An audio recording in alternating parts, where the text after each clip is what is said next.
اللہ کے رسول نے کہا آمین، اے اللہ تو قبول فرما۔ اب غور کریں کہ یہ بد دعا کرنے والی ذات کون سی ہے؟ جبریل امین علیہ السلام بد دعا کر رہے ہیں اور اس پر آمین کہنے والے کون ہے؟ رسول اللہ صلی اللہ علیہ وسلم۔ دنیا کے اندر کوئی ایسی بد دعا نہیں ہے جو جبریل امین نے کی ہو اور اللہ کے رسول نے اس پر آمین کیا۔ اس لیے کتنا بڑا بد نصیب اور محروم ہوگا وہ شخص جو جبریل امین اور اللہ کے رسول کی بد دعا لے۔ کیا یہ بد دعا اللہ کی بارگاہ میں رد ہو سکتی ہے؟ ناقابل قبول ہو سکتی ہے؟ اس لیے اگر کوئی ان تین زمروں میں سے پڑھ رہا ہے اس کا انجام بڑا خطرناک اور بڑا سخت ہے۔ تو یہ اللہ کے رسول سے محبت کا تقاضا ہے کہ جب اللہ کے رسول کا نام آئے تو ہم کیا کریں؟ صلی اللہ علیہ وسلم کہیں، درود بھیجا کریں۔ اسی طرح اللہ کے رسول سے محبت کا تقاضا یہ ہے کہ اللہ کے رسول کو جن سے محبت تھی ان سے محبت کریں، اللہ کے رسول کو جن سے نفرت تھی ان سے نفرت کریں۔ یہ اللہ کے رسول سے محبت کا تقاضا ہے۔ آپ دنیاوی معاملات میں دیکھ لیں، آپ کسی سے محبت کا دم بھریں اور اس کے کٹر دشمن سے بھی دوستی رکھے، وہ کیا کہے گا کہ میرے ساتھ گیم کھیل رہے ہو، میرے دشمن سے ہاتھ ملائے ہوئے ہو اور میرے سامنے آ کے مجھ سے محبت کا دعویٰ کر رہے ہو؟ کوئی قبول کر لے گا کہ تم مجھ سے محبت کرتے ہو؟ اور لوگ آج کیا کر رہے ہیں؟ اللہ کے رسول سے محبت کا دم بھی بھرتے ہیں اور صحابہ کرام کو گالی بھی دیتے ہیں۔ نعوذ باللہ من ذالک۔ ہے یا نہیں یہ بہت سارے لوگ اس امت کے اندر جو صحابہ کرام کو تعظیم و تشریح کرتے ہیں، برا بھلا کہتے ہیں؟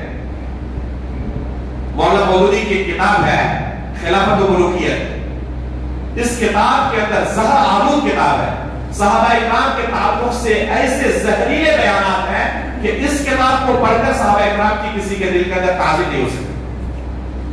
ابھی گزشتہ کل کی بات ہے، بہت زمانے پہلے کی نہیں، گزشتہ کل کی بات ہے، میرے ایک شاگرد جو جامعہ اسلامیہ کوثر نور باغ کے اندر میرے شاگرد ہے، فضیلت اولیٰ کے طالب ہیں، کل مجھے انہوں نے صحیح بخاری کے ایک حدیث بھیجی۔ صحیح بخاری میں امام بخاری نے کتاب المغازی کے اندر ایک حدیث روایت کی ہے، اس پہ ہے کیا؟ کہہ رہے ہیں کہ ایک بھائی میرے پاس آئے اور انہوں نے مجھے یہ حدیث دی۔ اس حدیث میں یہ ہے کہ عبداللہ بن عمر رضی اللہ تعالیٰ عنہ نے معاویہ رضی اللہ تعالیٰ عنہ کو کچھ برا بھلا کہا، دونوں طرف سے کچھ تو تو میں ہوئی۔ اس بھائی کا کہنا ہے، وہ میرے شاگرد کے پاس گیا کہ جب عبداللہ بن عمر رضی اللہ تعالیٰ عنہ معاویہ رضی اللہ تعالیٰ عنہ کو برا بھلا کہہ سکتے ہیں تو ہم کیوں نہیں معاویہ رضی اللہ تعالیٰ عنہ کو برا بھلا کہیں؟ دیکھ رہے ہیں عقل۔ میں نے کہا کہ اس بھائی کو ذرا کہے کہ آپ کے والد آپ کی ماں کو، آپ کی والدہ کو بہت کچھ کہتے ہیں، کہتے نہیں کہتے؟ جائز بھی ہے کہ ادب کے طور پر مار بھی سکتے ہیں، تو کیا بیٹا بھی کسی پر قیاس کرتے اپنی ماں کو مار سکتا ہے کہ میرے والد تو کہتے ہی ہیں والدہ کو تو میں بھی اسی طرح تعامل کروں؟ اور گاؤں کے دوسرے لوگ بھی آپ کے والدہ کے ساتھ ویسا ہی تعامل کریں جیسے کہ آپ کے والد آپ کے والدہ کے ساتھ کرتے ہیں، قبول کر لیں گے؟ میرے بھائی وہ صحابہ اکرام کے آپس کے دوست تھے، ان کا آپس میں ایک دوسرے کے ساتھ جو تعامل تھا، اگر کبھی انسانی تقاضے کے تحت کچھ ان سے صادر ہو گیا تو یہ آپ کے لیے دلیل بن جائے گی کہ آپ لوگ پر تعامل نہیں کریں۔ اللہ کے رسول نے دو صحابی کے درمیان کچھ تو میں ہو گئی، کون تھے یہ؟ عبد الرحمن بن عوف رضی اللہ تعالیٰ عنہ اور خالد بن ولید رضی اللہ تعالیٰ عنہ۔ خالد بن ولید کون ہے پتہ ہے نا؟ سیف بن سیوف اللہ، جن کا لقب ہے سیف اللہ۔ عبد الرحمن بن عوف رضی اللہ تعالیٰ عنہ یہ کبار صحابہ میں سے ہے، ان صحابہ اکرام میں سے جنہوں نے سب سے پہلے اسلام قبول کیا تھا۔ ابھی صرف 8 لوگ تھے اللہ کے رسول کے ساتھ اسلام قبول کرنے والوں میں، ان میں ایک کون تھے؟ عبد الرحمن بن عوف رضی اللہ تعالیٰ عنہ، جنہوں نے اللہ کے رسول کی شروع سے کیا کی؟ خدمت میں، اور اللہ کے رسول کے دین کو پہنچانے میں بڑھ چڑھ کر حصہ لیا۔ اپنے مال کے ذریعے بہت بڑے اللہ رب العالمین کے فضل و کرم سے کیا تھے؟ مالدار تھے۔ صحابہ اکرام میں سب سے بڑے مالدار میں عبد الرحمن بن عوف رضی اللہ تعالیٰ عنہ کو شمار ہوتا تھا۔ اپنے جان سے، اپنے مال سے اللہ کے رسول کی اور دین کی خدمت میں کوئی کمی نہیں رکھی۔ ایک مرتبہ کیا بات ہے عبد الرحمن بن عوف اور خالد بن ولید رضی اللہ تعالیٰ عنہ کے ساتھ کچھ تکرار ہو گئی، تو میں ہو گئی. خالد بن ولید رضی اللہ تعالیٰ عنہ کو اللہ کے رسول نے کیا کہا؟ لا تسبوا اصحابی، لا تسبوا اصحابی فوالذی نفسی بیدہ لو انفق احدکم مثل احد ذهبا ما بلغ مد احدهم ولا نصیفہ. میرے صحابہ کرام کو برا نہ کہو. اگر تم میں سے کوئی، یہ کن کو کہتے اللہ کے رسول؟ خالد بن ولید کو، ایک صحابی کو. اگر تم میں سے کوئی احد پہاڑ کے برابر میں سونا خرچ کرے گا تب بھی ان کے آدھے مد یا ایک مد اللہ کے راستے میں خرچ کرے تو وہاں تک نہیں پہنچ سکتے. تو اللہ اکبر. ایک صحابی رسول کے ساتھ دوسرے صحابی کا کچھ ٹکرا لگ رہا ہے تو اللہ کے رسول نے یہ موقف اپنایا. اور آپ چاہتے ہیں کہ صحابہ رسول کے متعلق اس طرح برا بھلا کہیں اور آپ کا ایمان صحیح ثابت ہو جائے؟ یہ اللہ کے رسول کو تکلیف دینا نہیں ہوگا. اللہ کے رسول کو کتنی تکلیف پہنچی، فوراً اللہ کے رسول نے کہا کہ اگر تم احد پہاڑ کے برابر بھی خرچ کر دو نا تب بھی ان کے ایک مد آدھے مد کے خرچ کرنے کے برابر نہیں پہنچ سکتے. اگر ایک صحابی رسول کی یہ حالت ہو تو ہماری حالت کیا ہوگی؟ اور ایسے لوگ چاہتے ہیں کہ ہم اللہ کے رسول سے محبت کرتے ہیں، یہ دعویٰ کریں اور اللہ کے رسول کے صحابہ کرام کو برا بھلا بھی کہیں اور تب بھی ان کا ایمان صحیح ثابت رہ جائے. تو اللہ کے رسول سے محبت کا تقاضا یہ ہے کہ جن کے ساتھ اللہ کے رسول کی محبت ہے ان کے ساتھ محبت رکھی جائے، ان کو برا بھلا نہ کہا جائے، اور جن کے ساتھ اللہ کے رسول کے بغض و عداوت کی، اللہ کے رسول کے دشمنوں کو کبھی دوست نہ بنایا جائے. اور ایسے لوگ کیا کرتے ہیں جو اللہ کے رسول کے دشمن تھے، اسلام کے دشمن تھے، ان کے ساتھ ان کی دوستیاں جگہ ان کے ساتھ دوستی کرتے ہیں، مسلمانوں کے خلاف ان کے ساتھ دوستی کرتے ہیں. تو یہ اللہ کے رسول سے محبت کا جھوٹا دعویٰ ہے. سچا دعویٰ کیا ہوگا کہ اللہ کے رسول جن چیزوں سے محبت کرتے ہیں، یہاں تک کہ جن چیزوں سے محبت کرتے ہیں ان سے بھی محبت رکھی جائے. عبداللہ بن عمر رضی اللہ تعالیٰ عنہ کے بارے میں مشہور ہے کہ وہ جاتے سفر پر دیکھا لوگوں نے کہ کہیں کہیں پر ان کو پیشاب کی ضرورت نہیں ہے پھر بھی پیشاب کے لیے ادھر رہے. پوچھا تو کہا کہ واقعی مجھے پیشاب کی ضرورت نہیں تھی، لیکن اسی راستے سے میں اللہ کے رسول کے ساتھ بھی سفر کیا تھا. میں نے دیکھا تھا کہ ان جگہوں پر اللہ کے رسول کیا کرتے ہیں، ادھرے تھے قضاء حاجت کے لیے، اس لیے اللہ کے رسول کی اطاعت میں یہاں پر ادھر گیا. اللہ. ایک دن نماز پڑھ رہے تھے صحابہ کرام اللہ کے رسول کے پیچھے، دیکھا کہ اللہ کے رسول نے دوران نماز اپنی جوتی اتار دی. فوراً صحابہ کرام نے اپنی جوتی اتار دی. یہ ہے محبت کا تقاضا. اللہ کے رسول نے بعد میں پوچھا ان سے کہ جبریل امین نماز کے دوران میرے پاس آئے اور انہوں نے مجھے کہا کہ اے رسول آپ کی جوتیوں میں گندگی لگی ہوئی ہے، تب میں نے اپنی جوتی اتار دی تھی، آپ لوگوں نے کیوں اتاری؟ تو صحابہ کرام نے کیا جواب دیا تھا؟ اللہ کے رسول ہم نے آپ کو دیکھا کہ آپ نے اتار دی، اس لیے ہم نے اتار دی. اتنا ہی کافی ہوتا صحابہ کرام نے. اللہ کے رسول نے کیا، بس اس سے آگے کچھ نہیں. ایک صحابی رسول کو ایک شخص آ کے پوچھتے ہیں کہ قربانی کرنا واجب ہے یا سنت ہے؟ جواب کیا دیتے ہیں کہ اللہ کے رسول نے قربانی کی تھی، ہم نے قربانی کی. پھر دوبارہ پوچھتے ہیں کہ قربانی کرنا واجب ہے یا سنت ہے؟ پھر دوبارہ وہی جواب دیتے ہیں کہ اللہ کے رسول نے کیا تھا اس لیے ہم نے کیا. تیسری مرتبہ جب پوچھا تو کہا کہ تم کو سمجھ میں نہیں آ رہا، یہ تمہارے لیے کافی نہیں کہ اللہ کے رسول نے کیا تھا اس لیے ہم نے کیا. تو یہ ہے محبت کہ اللہ کے رسول نے کیا، یہ ہمارے لیے کافی ہے، اس سے آگے سوچنے کی ضرورت نہیں ہے. اتنا ہی کافی اللہ کے رسول کی زبان سے نکل گیا وہی سچ ہے. اور وہ صدیق کے پاس لوگ آئے کہ آج اچھا موقع ہے، ہر بات کی تصدیق کرتے ہیں اللہ کے رسول کی، جو کہتے مان لیتے ہیں بلا چوچرا. آج اچھا موقع ہے، ایسی بات پیش کریں گے، آج تو نہیں مان سکتے. کیا ہے؟ جا کے کہا کہ آپ کے دوست آج ایک ایسا دعویٰ کیا ہے کہ کوئی شخص آج ان کی تصدیق نہیں کر سکتا. پوچھا کہ آخر کیا کہا انہوں نے؟ کفار قریش نے کہا کہ دعویٰ ہے ایک ہی رات کو اٹھ کر بیت المقدس گئے تھے اور وہاں سے 7ویں آسمان تک اور پھر وہاں سے واپس مکہ مکرمہ دوبارہ آ گئے ایک ہی رات کے اندر. بیت المقدس کی مسافت مہینوں چلنے کے بعد وہاں تک کوئی پہنچ سکتا ہے. اور یہ آپ کے دوست کہہ رہے ہیں کہ ایک ہی رات کے اندر بیت المقدس بھی گئے، وہاں سے 7ویں آسمان اور پھر 7ویں آسمان سے پھر مکہ واپس بھی آ گئے. ابو بکر صدیق نے کیا کہا تھا کہ اگر اللہ کے رسول نے کہا ہے تو سچا ہے، دماغ لگانے کی ضرورت ہی نہیں ہے. مولانا مودودی صاحب کہتے ہیں حدیث جساسہ کے بارے میں جو صحیح مسلم کے اندر وارد ہے